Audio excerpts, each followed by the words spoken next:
منور صبح کر لے اور روشن شام کرتا چل، تو اپنی آخرت کے واسطے کچھ کام کرتا چل، بھلا اس چند دن کی زندگی کا کیا ٹھکانہ ہے، اگر کچھ ہو سکے تو خدمت اسلام کرتا چل۔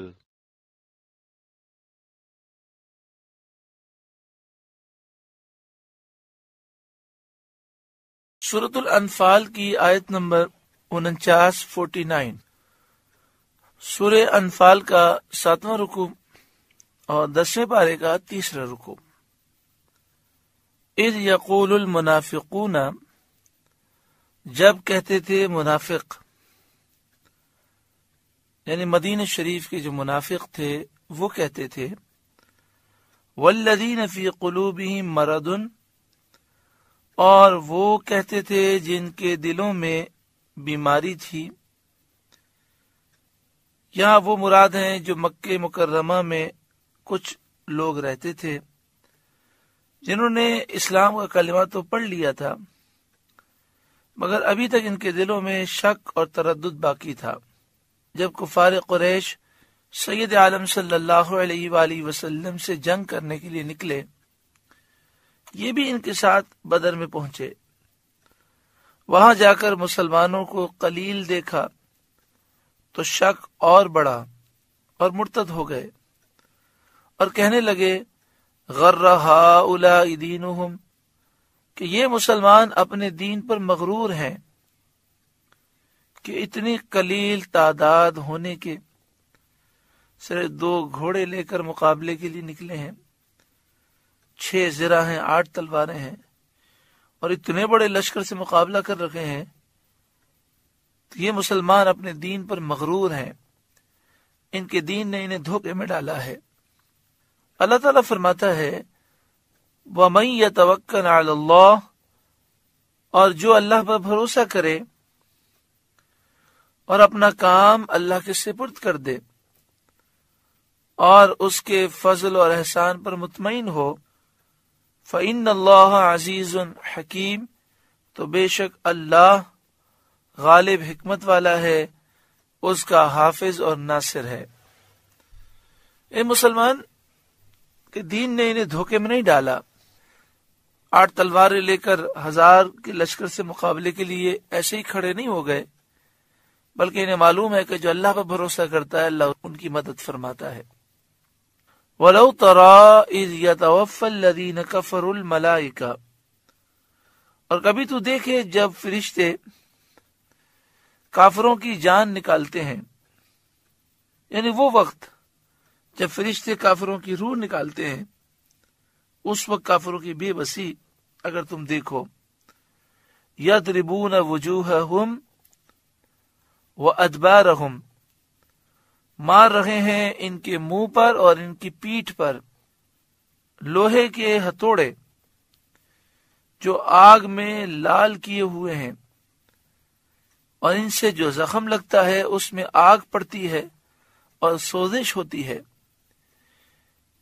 ان سے مار کر فرشتے کافروں سے کہتے ہیں وَذُوقُوا عَذَابَ الْحَرِيقِ، اور چکھو آگ کا عذاب، ذَلِكَ بِمَا قَدَّمَتْ أَيْدِيكُمْ، یہ مصیبتیں اور عذاب بدلہ ہے اس کا جو تمہارے ہاتھوں نے آگے بھیجا، یعنی جو تم نے کفر کیا اور گناہ کیے یہ اس کا بدلہ ہے۔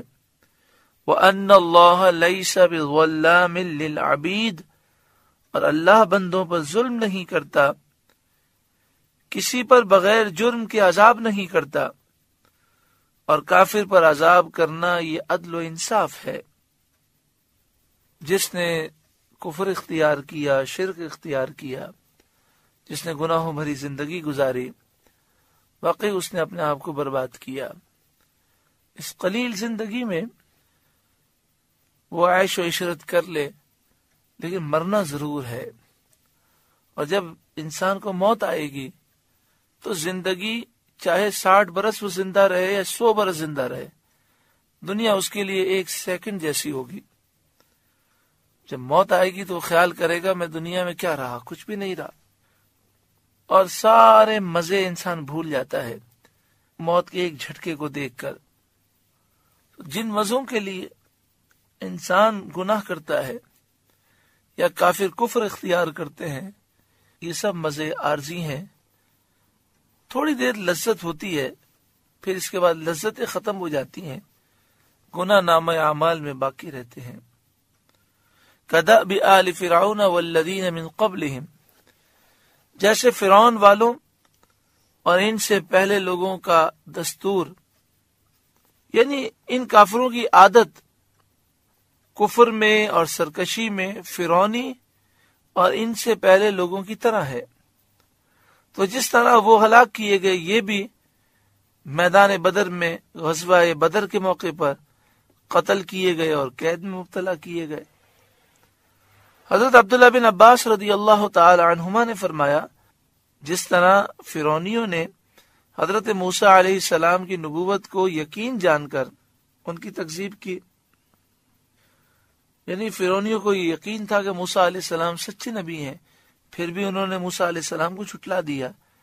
یہی حال ان لوگوں کا ہے کہ رسول کریم صلی اللہ علیہ وآلہ وسلم کی رسالت کو جان پہچان کر تکذیب کرتے ہیں، جھٹلاتے ہیں. کفروا بآیات اللہ، انہوں نے اللہ کی آیتوں کا انکار کیا. فأخذهم اللہ بذنوبہم، تو اللہ نے انہیں ان کے گناہوں پر پکڑا. ان اللہ قوی شدید العقاب، بے شک اللہ قوت والا سخت عذاب والا ہے. اللہ تعالیٰ اپنی پکڑ سے ہمیں محفوظ فرمائے. اس جملے پر بار بار غور کرنا چاہیے. فأخذهم اللہ بذنوبہم، اللہ نے ان کے گناہوں کی وجہ سے انہیں پکڑ لیا. اللہ ہمیں گناہوں سے سچی پکی توبہ نصیب فرمائے. ذالک بأن اللہ لم یک مغیرا نعمتا انعمها علی قوم، یہ اس لیے کہ اللہ کسی قوم سے جو نعمت انہیں دی تھی بدلتا نہیں. حتی یغیروا ما بانفسہم، جب تک وہ خود نہ بدل جائیں.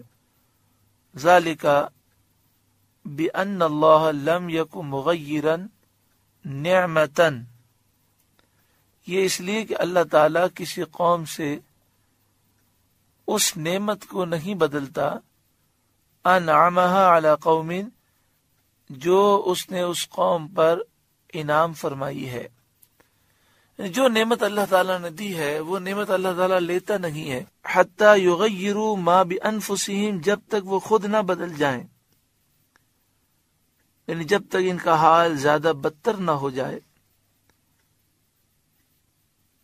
کافر گناہگار ہوتے ہیں، سیاکار ہوتے ہیں، پھر بھی نعمتیں ملتی ہیں، لیکن پھر وہ گناہوں میں آگے بڑھتے ہیں اور سرکشی کرتے ہیں، تو پھر اللہ تعالیٰ کی نعمتوں سے محروم ہو جاتے ہیں.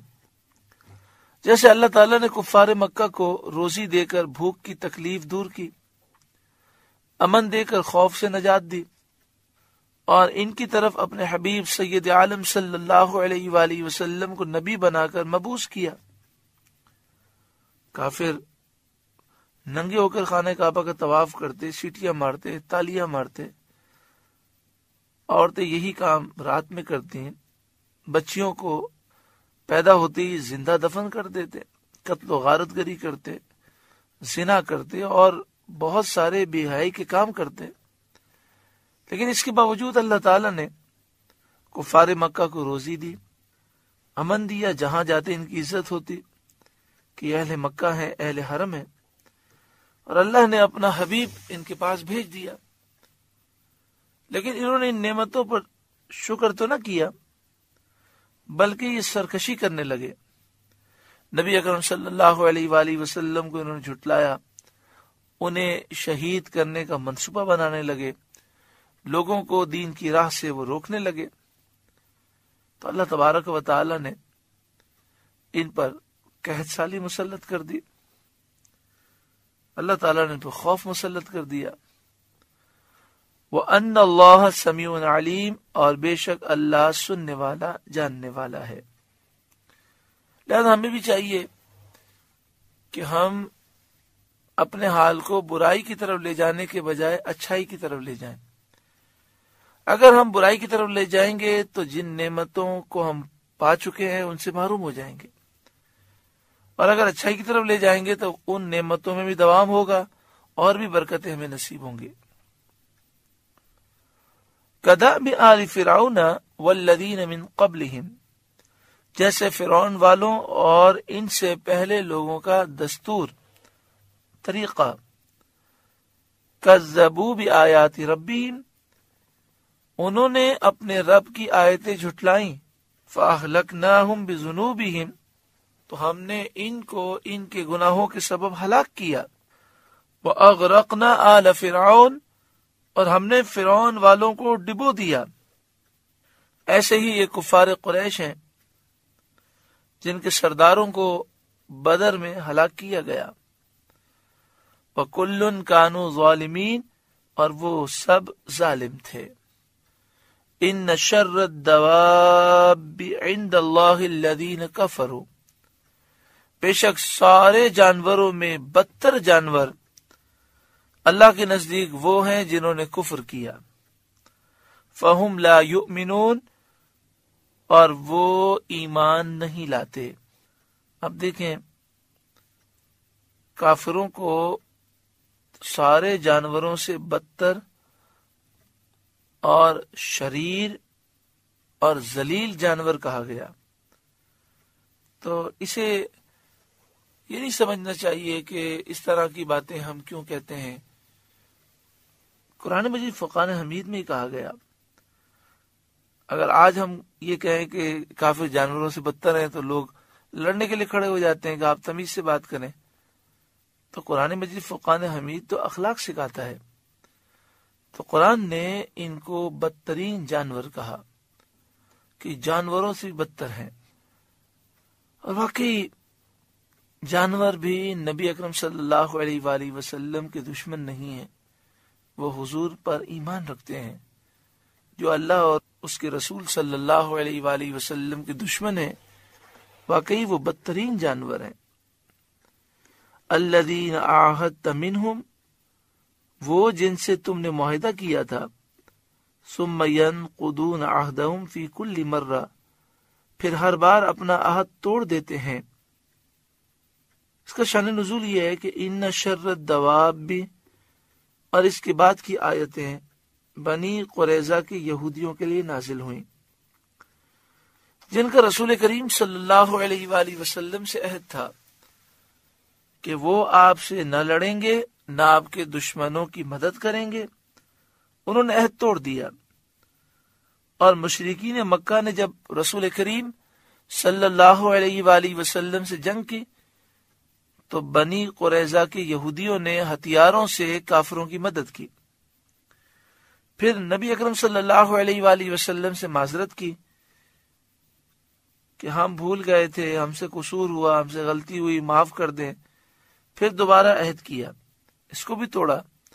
اللہ تعالیٰ نے انہیں سب جانوروں سے بدتر بتایا، کیونکہ کفار سب جانوروں سے بدتر ہیں۔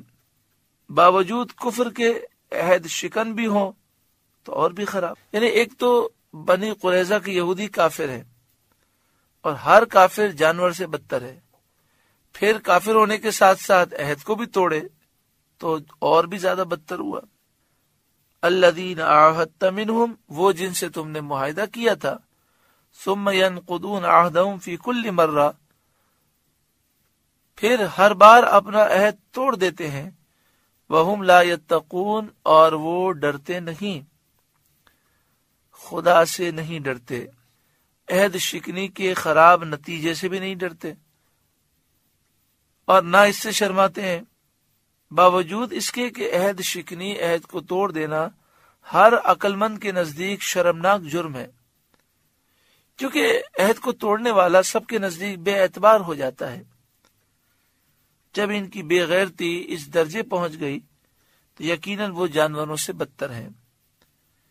حضرت صدر الافاضل مولانا نعیم الدین مراد آبادی علیہ رحمہ، یہ اعلیٰ حضرت امام اہل سنت کے خلیفہ ہیں۔ تفسیر خزائن العرفان میں آپ لکھتے ہیں، جب ان کی بے غیرتی یعنی جب کافروں کی بے غیرتی اس درجے پہنچ گئی تو یقیناً وہ جانوروں سے بدتر ہیں۔ یہ انداز ہے ہمارے بزرگوں کا، واقعی یہ انداز حق ہے، اور اسی طرح مسلمانوں کا انداز ہونا چاہیے۔ افسوس آج قرآن و حدیث سے ہٹ کر لوگ پتہ نہیں کون سی تہذیب مسلمانوں کو سکھاتے ہیں کہ کافروں سے بھی نرم بات کی جائے۔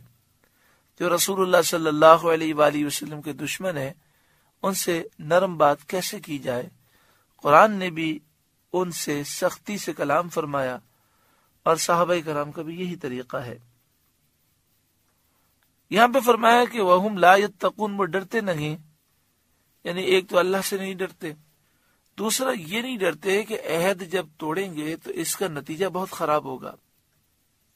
ایک نتیجہ یہ بھی ہوتا ہے کہ بندہ بالکل ذلیل ہو جاتا ہے اور بے اعتبار ہو جاتا ہے۔ فَإِمَّا تَثْقَفَنَّهُمْ فِي الْحَرْبِ، تو اگر تم کہیں انہیں لڑائی میں پاؤ، فَشَرِّدْ بِهِمْ مَنْ خَلْفَهُمْ، تو انہیں ایسا قتل کرو جس سے ان کے پسماندوں کو بھگاؤ، یعنی ان پر ایسا حملہ کرو کہ جو لوگ ان کے پیچھے ہیں اور ان کے سپورٹر ہیں وہ بھی ڈر جائیں اور وہ بھی تم سے خائف ہوں۔ ان کی ہمتیں توڑ دو، ان کی جماعتیں منتشر کر دو، لعلہم یذکرون، اس امید پر کہ شاید انہیں عبرت ہو اور وہ نصیحت حاصل کریں۔ پیارے بھائیوں، یہاں یہودیوں کے عہد شکنی کا ذکر ہے۔ آج مسلمانوں کا حال آپ کے سامنے ہے کہ آج کا مسلمان وعدے کی پابندی نہیں کرتا، معاہدہ کر کے توڑ دیتا ہے، کاروبار کر کے سودا کر کے پھر جاتا ہے، جھوٹ بولتا ہے، فراڈ کرتا ہے۔ نتیجہ کیا ہوا کہ آج دنیاوی اعتبار سے بھی ہم بے اعتبار ہو گئے۔ جب ایسے شخص کا کاروبار میں اعتبار ہی ختم ہو گیا تو پھر ہر طرف اسے نقصان ہی نقصان ہے۔ پھر ہمارے لوگ کافروں کی مثالیں دیتے ہیں کہ کاروباری طور پر وہ اس طرح وعدہ کرتے ہیں تو پورا کرتے ہیں۔ بھائی، آپ نبی اکرم صلی اللہ علیہ وآلہ وسلم کی سنت پر چلیں اور خود عہد کی پابندی کریں، وعدے کی پابندی کریں، پھر دیکھیں اللہ تعالیٰ آپ کو کیسا عروج عطا فرماتا ہے۔ وَإِمَّا تَخَافَنَّ مِنْ قَوْمٍ خِيَانَةً، اور اگر تم کسی قوم سے خیانت کا اندیشہ کرو، دغا کا اندیشہ کرو، فَانبِذْ إِلَيْهِمْ عَلَى سَوَائٍ، تو ان کا عہد ان کی طرف پھینک دو برابری پر، یعنی ایسے آثار، ایسے قرینے پائے جائیں جن سے ثابت ہو کہ وہ عہد شکنی کریں گے، خیانت کریں گے، غدر کریں گے اور عہد پر قائم نہ رہیں گے، تو ان کا عہد ان کی طرف پھینک دو برابری پر۔